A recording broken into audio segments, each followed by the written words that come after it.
روزبه چشمی، محمد حسین مرادمند،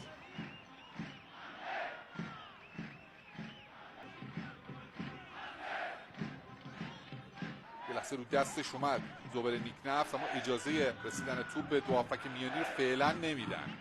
کاکوتا و نیکنفس خوب مهار شدن، میلاد زکیپور ارسال مقابل دروازه و گل برای استقلال. بگونه بود که مثل رفسنجان به نظر میومد داره خوب کار میکنه، چه پاس خوبی اومد به سمت چپ. میلاد زکیپور چه نفوذ خوبی به تیر دو، این ضربه تموم کننده دروازه حامد لکوباز.